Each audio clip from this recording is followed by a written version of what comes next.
Este es uno de los cuadros más importantes de la exposición. ¿Por qué? Porque este cuadro nos va a poder ayudar a tomar una decisión a la hora de detectar una lesión y nos va a ayudar a decidir si debemos realizar una biopsia o no. Según el esquema de la toma de decisiones, podemos desarrollarlo y ver que cuando detectamos una lesión, como hemos dicho anteriormente, es muy importante llevar a cabo una historia clínica general del paciente y de la lesión, un examen clínico y radiológico y unas pruebas de laboratorio. A través de esto vamos a establecer un diagnóstico diferencial. Por una parte, podemos tener dos opciones. Observamos o realizamos un tratamiento no quirúrgico y vamos a tener la lesión en observación entre 10 y 14 días. Y vamos a ver, si la lesión mejora, vamos a realizar una monitorización o un seguimiento y consejos al paciente. Que no mejora, ya vamos a entrar a la segunda opción, que sería que hacemos una observación o hacemos un tratamiento no quirúrgico no indicado. ¿Por qué? Porque hay una alta sospecha de malignidad. Por lo tanto, ¿qué vamos a hacer? Vamos a decidir tomar una biopsia. ¿Que no queremos realizar la biopsia nosotros porque no nos sentimos preparados? Vamos a referir al especialista y se tiene una monitorización, un seguimiento y consejos al paciente. ¿Que realizamos tomar la biopsia? Vamos a tomar la biopsia. ¿Que no necesita ningún tipo de tratamiento? Hemos terminado. ¿Que el diagnóstico indica que hay otro tipo de necesidad de tratamiento de cirugía? Pues vamos a ver si entra dentro de nuestras competencias llevar a cabo ese tratamiento o no. Y todo ello, tanto si referimos a un especialista como si entramos dentro de las necesidades que entran dentro de las competencias del dentista general, todo va a desembocar en una monitorización de seguimiento y consejos al paciente. Vamos a entrar ya en el punto de la biopsia oral. La biopsia oral puede clasificarse de distintos modos, pero bueno, vamos a definirla. La biopsia oral es un procedimiento quirúrgico encaminado a obtener un tejido de un organismo vivo para su estudio microscópico, básicamente con una finalidad diagnóstica. Pueden clasificarse de distintos modos, atendiendo a diferentes criterios, y ante la toma de las muestras tisulares procedentes de las áreas bucales y masilofaciales. Estas biopsias se van a clasificar en función de muchos aspectos, pero principalmente nosotros nos vamos a interesar por aquellos tipos de biopsias teniendo en cuenta la técnica empleada para la obtención de la muestra y vamos a encontrar biopsias superficiales mediante raspado, biopsias aspirativas por punción o punción aspiración con aguja fina PAF o con aguja gruesa PAG, mediante bisturí frío, que es la convencional, que es la que nosotros normalmente vamos a realizar en un centro de salud, biopsia mediante bisturí eléctrico o láser o CO2. Normalmente las biopsias con láser son comodísimas de hacer porque a la vez de que estamos realizando la biopsia se está generando una hemostasia de los tejidos adyacentes, con lo cual el paciente sangra menos y es más cómodo su curación. Luego vamos a tener la biopsia mediante punch o sacabocados o una biopsia de material óseo mediante osteotomía y legrado, pero que como hemos indicado anteriormente, dentro de las competencias del dentista de atención de la unidad de salud bucodental de un centro de salud, no se recomiendan que se hagan. Es muy importante ver cuáles son aquellas indicaciones y contraindicaciones de una biopsia oral. ¿Qué indicaciones tiene hacer una biopsia oral? Bueno, pues vamos a tener lesiones traumáticas de la mucosa oral que no van a remitir en un periodo de 15 días tras la eliminación de posibles factores etiológicos, por ejemplo, lo que hemos indicado anteriormente. Tenemos una persona mayor con unos dientes con caries o unos dientes fracturados que está desarrollando una lesión por ese borde cortante de los dientes. Pues si nosotros llevamos a cabo la extracción de esos dientes o llevamos a cabo el pulido de los bordes cortantes de los dientes y esa lesión no mejora aun habiendo quitado ese factor etiológico, pues entonces ya debemos de empezar a plantearnos llevar a cabo una biopsia. Aquellas lesiones de la mucosa oral que hayan sufrido cambios en el color o en la consistencia, lesiones fisuradas o ulceradas, lesiones de aspecto proliferativo como puede ser un papiloma, lesiones que produzcan una distorsión de la continuidad de la superficie de la mucosa como puede ser un mucocele, masas profundas detectadas por palpación, lesiones vasculares valorando la necesidad de hospitalización del paciente como prevención de una hemorragia posoperatoria, todas aquellas lesiones periapicales y quistes primordiales, fisurarios o foliculares, repito, lesiones óseas que se acompañen de dolor, alteración en la sensibilidad u otra sintomatología, repito otra vez lo de las lesiones óseas, lesiones óseas que muestren sucesivas expansiones durante los controles radiológicos, hay que derivar, y aquellas enfermedades sistémicas cuyo diagnóstico precisa la confirmación histológica. En cuanto a las contraindicaciones, las hemos repetido anteriormente: una sospecha grave de angioma, variaciones anatómicas normales, tumoraciones parotidias, lesiones melánicas. Nunca en una lesión melánica vamos a hacer una biopsia incisional. Y cuando la lesión sea profunda, de difícil acceso y el práctico general no puede abordarlas con garantías de éxito. Es decir, centrándonos en nuestras competencias y todo aquello que se salga de nuestras competencias, vamos a derivarlo a cirugía maxilofacial. Teniendo en cuenta la clasificación expuesta, se pueden agrupar o aunar criterios para describir como más representativos en la región que nos ocupa los tipos de biopsia que se citan a continuación, que van a ser la biopsia incisional, excisional, biopsia con pinza, sacabocados o con punch y biopsia por punción aspiración. Yo sé que existen más tipos de biopsias, que se pueden llevar a cabo citologías en la cavidad oral, pero yo me estoy limitando a aquellas lesiones que nosotros podemos llevar a cabo en un gabinete. Yo sé que hay lesiones, realmente vamos a poder hacer todos este tipo de biopsias en gabinete dental, pero normalmente en atención primaria, las personas que realizamos biopsia nos limitamos a las biopsias con método de bisturí frío. Cuando hay que llevar a cabo algún procedimiento más cruento o que sospechemos, ya directamente se va a derivar a las unidades de cirugía menor, que existen en algunas gerencias, que las unidades de cirugía menor no dejan de ser atención primaria, como por ejemplo en mi caso en el SESCAM están las unidades de cirugía menor de Toledo y de Albacete, o directamente se deriva al especialista, que es cirugía maxilofacial. Biopsia incisional. Es la técnica más frecuente. Está indicada en lesiones extensas de más de 2 centímetros o múltiples. Consiste en tomar una porción del tejido sospechoso por bisturí frío convencional, que es lo más recomendable, y esta incisión debe incluir tejido sano junto al alterado para que el anatomopatólogo pueda comparar entre las características del tejido normal y el tejido de la lesión. Si esta lesión es muy extensa o presenta distintos aspectos en la superficie, pues hay que tomar varias muestras. Cada una de ellas claramente se tiene que diferenciar de los demás, es decir, o lo ponemos en frascos distintos, o se marcan con hilos de sutura de colores, o se pone más de un hilo por lesión para diferenciarlas. Esta técnica incisional requiere una anestesia por infiltración local o regional, siempre infiltrando la anestesia a más de 0,5 centímetros del tejido para no provocar distorsiones tisulares. Y esta incisión es muy recomendable que se hagan 2 cortes convergentes, como podemos ver en las fotografías del esquema, en forma de V en ambos extremos y en forma de huso o elipse, colocando el bisturí a 45 grados sobre la superficie epitelial. Este diseño del huso que vamos a realizar tiene que incluir 2-3 milímetros de tejido aparentemente normal para abarcar una porción suficiente de ese tejido afectado, tanto en superficie como en profundidad. En aquellas lesiones blancas con componente rojo, como hemos indicado anteriormente, como puede ser una leucoeritroplasia, tenemos que tomar una zona representativa de la lesión y sobre todo de la zona roja, porque es la zona donde con mayor frecuencia existe un mayor signo de displasia. También debe evitarse incorporarse tejido necrótico o techos de ampollas de la muestra. Y finalmente, por supuesto, vamos a suturar esa herida con puntos sueltos simples. En aquellas lesiones difusas en las que el aspecto sugiere malignidad con invasión o diseminación extensa, se aconseja siempre una biopsia incisional en lugar de una extirpación completa. ¿Por qué? Porque no vamos a disponer de un diagnóstico previo. En cuanto a la biopsia excisional, son lesiones pequeñas, generalmente de menos de 2 centímetros de diámetro, y en este caso se pretenden 2 objetivos, uno diagnóstico y otro terapéutico, para poder eliminar porque estamos eliminando realmente completamente la lesión. Se suele también realizar mediante bisturí frío convencional, aunque aquí sí es verdad que se podría recomendar más el uso de un bisturí eléctrico o un láser quirúrgico. Debe tomarse un margen de seguridad de unos milímetros, se debe de incluir un tejido de apariencia normal, teniendo en cuenta que la lesión es tridimensional. Para realizar esta técnica debe inyectarse el anestésico, al igual que hemos indicado anteriormente, a una distancia que no nos distorsione luego la muestra.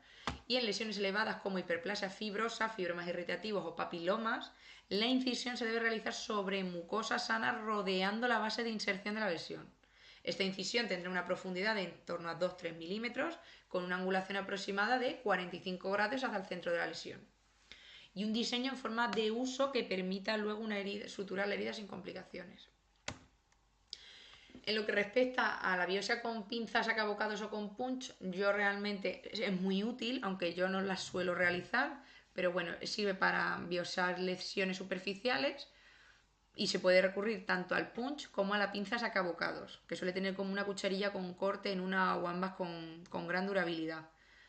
Y nos va a permitir tomar muestras en zonas de difícil acceso y además hay que utilizar una tijera, es decir, el punch es un cilindro de acero que vienen normalmente también con mangos de plástico y en el extremo activo hay un hueco circular afilado, hay de diámetros en torno de 2 a 10 centímetros.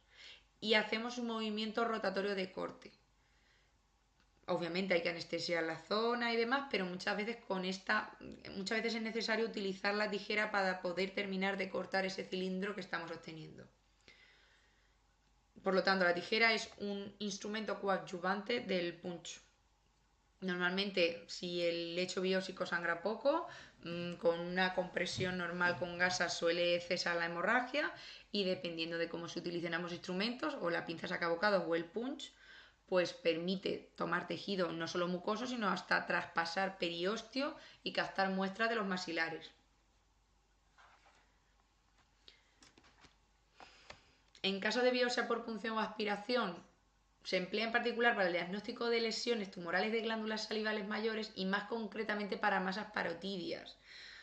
Se hace con una aguja soportada por una jeringa a la que se puede adaptar un aparato que ejerce presión negativa para poder utilizarlo con una sola mano y a través de varios movimientos a través del tejido podemos recoger diversas muestras, pero esto normalmente en un gabinete de atención primaria no se realiza. Los lugares más frecuentes de la biopsia de la cavidad oral pues va a dar lugar a diferentes técnicas de la topografía. Estos son todos los lugares de la cavidad oral de los cuales podemos tomar una biopsia, porque como hemos dicho anteriormente, pues hay ciertas lesiones que suelen tener cierta predilección por algunas zonas. Pero aunque la biopsia es la técnica gold estándar de los métodos diagnósticos de la medicina oral, pues es una técnica que puede tener ciertas limitaciones y hay ciertos procedimientos que nos pueden ayudar mucho, como puede ser estos 3 métodos que indicamos aquí, aunque yo me voy a basar en la explicación del azul de toulidina. El azul de toulidina es un colorante acidófilo y metacromático que pertenece al grupo de las tiacidas, es parcialmente soluble en agua y alcohol, en solución adopta una coloración azul o violeta y la característica principal es que tiñe selectivamente los componentes ácidos de los tejidos, sulfato, carboxilato y radicales fosfato, y principalmente los incorporados en el ADN y ARN celular. Es decir, esta prueba lo que nos ayuda es a comprobar en qué zonas de la lesión hay una mayor actividad celular y en qué zonas hay mayor número de células displásicas y por lo tanto nos ayuda a identificar en qué zona de la biopsia, es decir, en qué zona debemos realizar la biopsia para obtener una mayor información. Pero hay que tener en cuenta que esto no se puede utilizar como un método único, solamente auxiliar.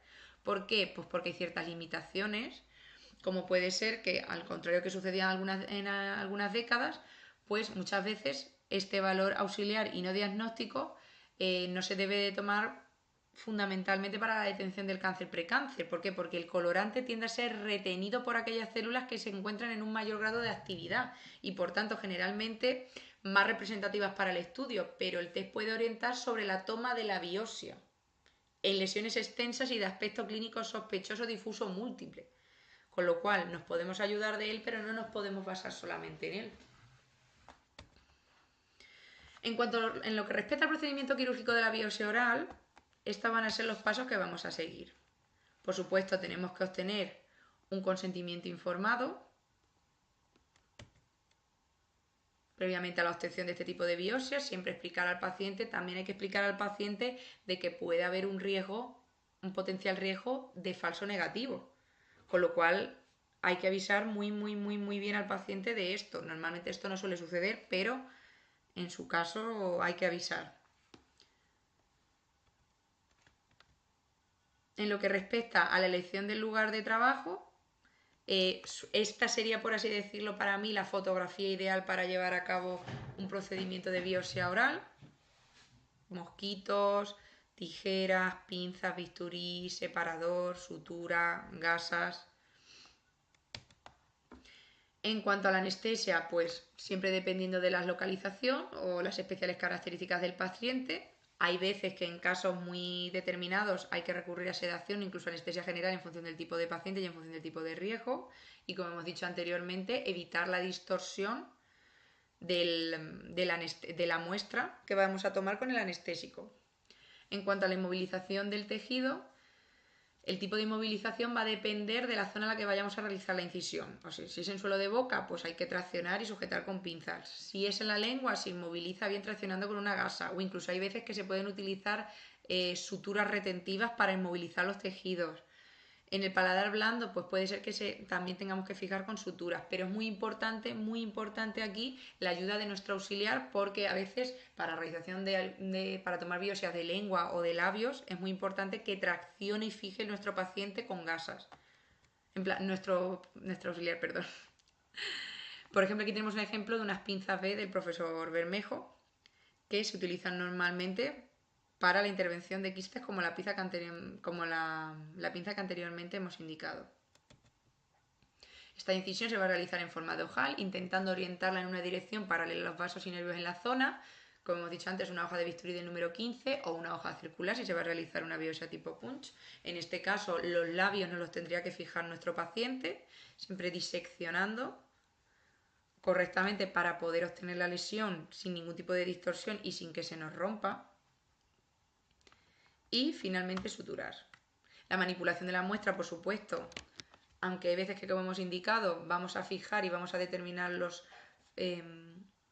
las diferentes zonas de la biopsia para poder orientar al anatomopatólogo, inmediatamente tras la toma de la biopsia se sitúa en una solución de formol normalmente al 10% para que sea un buen medio de transporte para poder mandarlo al anatomopatólogo. En cuanto a la sutura, se sutura con unos puntos sueltos o de seda, con un material reabsorbible, y a veces cuando son lesiones infiltrativas, los bordes del tejido, como son muy friables y es muy difícil suturar, pues hay veces que necesitamos realizar suturas quirúrgicas profundas para poder afrontarlos. O hay veces que se utilizan técnicas de cierre especiales. En cuanto a los cuidados postoperatorios, pues normalmente no se suele utilizar ningún tipo de medicación, solo en ocasiones muy contadas pues podemos utilizar algún tipo de analgésico y avisar al paciente de que no tome cosas muy calientes, ni muy fuertes, ni muy especiadas, ni muy ácidas, porque puede tener ciertas molestias. Lo más importante es rellenar esta hoja. Es muy importante rellenar esta hoja para poder orientar al paciente y sobre todo orientar, al profesional anatomopatólogo, y también para tener localizado al paciente en el caso de que se le tenga que comunicar algún diagnóstico que no sea de buen gusto. Por lo tanto, la hoja hay que rellenarla muy bien. Esta hoja que va a llevar los datos del remitente, nombre, teléfono y dirección, los datos de filiación del paciente, su fecha de nacimiento, número de historia, cuándo se le ha realizado la biopsia y lo más detalladamente posible, dónde se localizaba, qué características tenía, qué tamaño tenía, qué superficie tenía, si se le ha realizado biopsias previas o no, y normalmente se suelen escribir 3 tipos de diagnósticos clínicos de presunción y entre ellos el que más consideremos nosotros que puede ser. En cuanto a la comunicación con el anatomopatólogo, nada más realiza la biopsia, el tejido que se obtiene empieza a experimentar un proceso de autólisis y que se debe fundamentalmente al cese de la oxigenación y la nutrición tisular. Por lo tanto, tenemos que evitar en la medida de lo posible este proceso de autólisis y conservar esa estructura histológica adecuada que permita la valoración de las alteraciones generadas. En definitiva, es esencial una manipulación adecuada de la muestra por parte del clínico que impida su deterioro mecánico del material, así como un correcto procedimiento de fijación tisular. Y este procedimiento de fijación tisular, para impedir estos procesos de degradación que aparecen tras la muerte celular, se lleva a través de introducir la muestra en un medio adecuado como es el formaldehído o formol.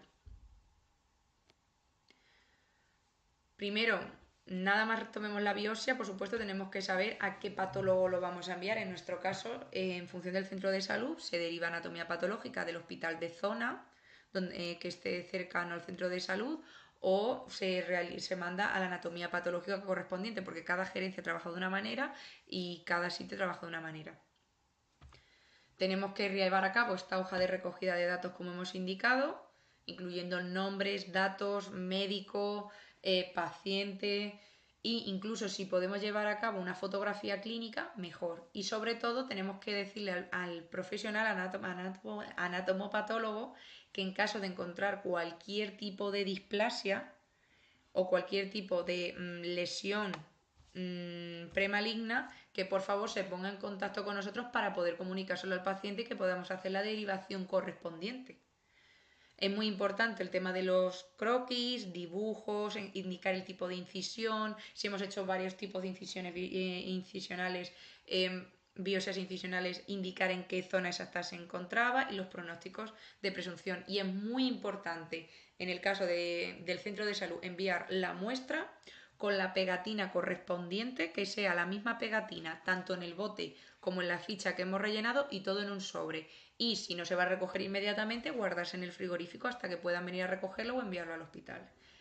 Es muy importante, creo que es muy importante, incluso indicar que en atención primaria no existe un protocolo de toma de biopsias de la cavidad oral. Yo creo que no existe ningún tipo de protocolo de toma de biopsias en general en función de cada especialidad o en función de cada sistema, pero creo que sería importante establecer un protocolo y formar debidamente a todos los profesionales que trabajan en las unidades de salud bucodental para poder ahorrar tiempo, en la derivación y no tener tanto tiempo de espera por parte del paciente.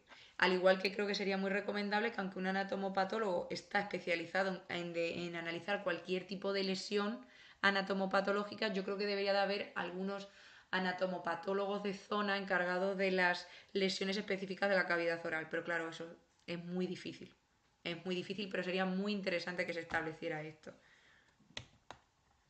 En cuanto a las lesiones más frecuentes en la cavidad oral para biopsiar, en gabinete dental, en unidad de salud bucodental a nivel de seguridad social, nos vamos a encontrar este tipo de lesiones. Un mucocele labial, siempre hay que intentar retirarlo con mucho cuidado de que no se rompa ese mucocele para poder enviar la muestra entera con el líquido que contiene, que es esa saliva retenida. Fibromas principalmente, esta quizás a lo mejor asusta un poco más, pero es un fibroma de la encía. Papilomas de encía, papilomas en varias zonas, normalmente suele haber en la lengua o en zonas de fácil acceso, aunque se vean grandes y asusten. Luego tenemos lesiones un poco que asustan un poco más, como puede ser un granuloma piógeno y el riesgo de sangrado que tiene, que no todo el mundo tiene por qué entrar a ese campo si no quiere o no se ve capacitado. Pero yo voy más a este tipo de lesiones. Estas lesiones son las que a mí realmente me preocupan y considero de que si no sabemos biopsiar esto, derivarlo inmediatamente de forma preferente o en este caso urgente. Yo lo derivaría de manera preferente urgente y para no colapsar las urgencias de los hospitales, ni mucho menos por algo que oye, tiene un paciente en boca y que no sabemos el tiempo que lo tiene, aunque tenga muy mal aspecto, por lo menos preocuparnos de llamar atención al paciente en nuestra unidad o en nuestra gerencia en la que estemos trabajando para intentar adelantar esa cita lo antes posible. Para no llegar a esto. Esto es un carcinoma oral de células escamosas que tiene un mal pronóstico en caso de encía inferior y lengua, y si no queremos que una lesión premaligna evolucione a algo más simplemente por dejar a un paciente en revisión, pues debemos de evitar esto, derivando o biopsiando o de la manera que sea, pero haciendo llegar al paciente al profesional adecuado. ¿Por qué? Porque estas lesiones premalignas que se suelen dar en la cavidad oral, aunque se den un porcentaje muy escaso de la población y que normalmente se relaciona a hábitos como puede ser el tabaco, porque el tabaco está detrás de la gran mayoría de las lesiones premalignas que hay en la boca, aunque no siempre es el encargado de que se produzcan. Es muy importante porque pueden desembocar en un cáncer oral. El cáncer oral es uno de los problemas de salud más importantes, constituyendo junto con el cáncer de faringe, que es el sexto más común en el mundo. Y la incidencia anual es de 275.000 para el cáncer oral y 130.300 para el cáncer faríngeo. Es decir, estas lesiones premalignas, como la leucoplasia, la eritoplasia, que debido a su capacidad de transformarse en malignas, tienen que tener un seguimiento especial y hay que tomar biopsias. Y si no tomamos biopsias, derivamos cuanto antes. Pero hay que saber identificarlas, hay que saber identificar aquellas lesiones blancas que no se eliminan al raspado. Hay que hacer una exploración clínica de toda la cavidad oral, no solamente de los dientes, no solo vemos dientes, la boca es un conjunto, la boca es como una casa, tiene todas sus zonas, tiene toda su topografía, hay que analizarla y hay que verla, y sobre todo en aquellas personas que son muy fumadoras o personas que ya tienen una determinada edad. Se tarda un minuto coger una gasa, traccionar de la lengua, sobre todo suelo de boca, todas las partes de la lengua y demás, porque quizás le estamos salvando la vida al paciente por perder 5 minutos de nuestra vida y por fijarnos bien y sobre todo por acostumbrar al ojo a ver este tipo de lesiones a través de la formación continua. Desgraciadamente este tipo de lesiones se suelen ver, yo bajo mi experiencia las suelo ver más en centro de salud, más en seguridad social que en centro privado, y me siento privilegiada por haber trabajado en un centro de salud porque te da una formación y una experiencia que por supuesto no te da la clínica dental porque se ven otro tipo de pacientes, pero creo que es muy importante que todos sepamos identificar esto. Como avance, creo que es muy importante que hablar de este tipo de programa que se ha establecido en el SESCAN, aunque creo que hay otras comunidades autónomas que también lo utilizan. El objetivo principal de este programa, implantado paulatinamente desde el año 2007, se centra en mejorar la calidad asistencial de los pacientes con patologías dermatológicas a lo largo del proceso. Es decir, el nombre de Clinicam pertenece al sistema DERCAM, que se encuentra dentro de iconos, por ejemplo, en el SESCAM, y es una aplicación del móvil para la gestión de imagen médica, ¿vale? Es un sistema que es capaz de gestionar toda la información que genera el paciente desde que acude a su médico de familia hasta que recibe el alta del especialista. Y sin necesidad de que los pacientes tengan que desplazarse a sus centros hospitalarios, se pueden consultar al especialista desde las consultas de los médicos de atención primaria. ¿Por qué? Porque hacemos capturas de las lesiones de la piel. Esto normalmente, ya les digo, está enfocado a dermatología. Por lo tanto, para efectuar este proceso se utilizan diversas técnicas de imagen médica junto con los datos clínicos más importantes que a la vez se recopilan y se envían a los especialistas. En nuestro ámbito, a pesar de que el sistema DERCAM está destinado a dermatología, podemos utilizarlo, aunque principalmente se está utilizando en las unidades de cirugía menor. Cuando realizamos una foto de la lesión, se llega a dermatología, allí dan una valoración diagnóstica inicial y ellos desde allí te indican si tú debes de realizar la biopsia, si se deriva a dermatología o si directamente se deriva a cirugía masilofacial. Es decir, tenemos que saber, lo que es importante es saber qué lesiones a nivel de la superficie externa de los labios son tratadas por dermatología, porque dermatología normalmente se va a basar de la superficie externa de los labios, y cuando es dentro de la cavidad oral, si directamente podemos nosotros meter mano o directamente se tiene que derivar a cirugía masilofacial. Entonces, esto nos ahorra tiempo, este sistema nos ahorra tiempo. ¿Por qué? Porque ya nos están dando una valoración de qué es lo que tenemos que hacer, si tenemos que intervenir o tenemos que derivar. Por lo tanto, a nivel de Castilla-La Mancha, seguramente que en otras comunidades es igual, el proceso es unidad de salud bucodental del centro de salud, unidad de cirugía menor que sigue siendo atención primaria, y allí, si ellos no pueden tratarlo o realizar la biopsia, se deriva a cirugía masilofacial. Si desde el centro de salud utilizamos este tipo de telemedicina, vamos a adelantar y ahorrar tiempo, e incluso podemos ahorrar la visita de UNCO, en plan de esa unidad de cirugía menor. Porque en UNCO normalmente van a intervenir fibromas, condilomas, como estas lesiones que nosotros estamos interviniendo, y a lo mejor un poco más, porque no deja de ser atención primaria. Pero, por ejemplo, aquellos profesionales que le den un poco de vértigo y puedan derivar a estas unidades, deben derivar. Pero lo que sí es muy importante es que en el caso de diagnosticarse algo de aspecto sospechoso, algo que nos recuerde al maligno, como decía mi profesor de medicina bucal de la universidad, o algún tipo de úlcera profunda, hay que derivar a cirugía masilofacial para que hagan un TAC de cabeza y cuello y vean la afectación o no de planos profundos. Igualmente, a veces pueden aparecer cosas que nos pueden sorprender, pero se deben de tomar biopsias y derivar. Bueno, pues tras finalizar mi biopsia, tras finalizar mi presentación, de nuevo agradezco muchísimo esta oportunidad. Espero que todo esto haya servido de ayuda para aquellas personas que tuviesen algún tipo de duda. Estoy a vuestra disposición para lo que necesitéis. Muchísimas gracias y espero que les haya gustado mucho.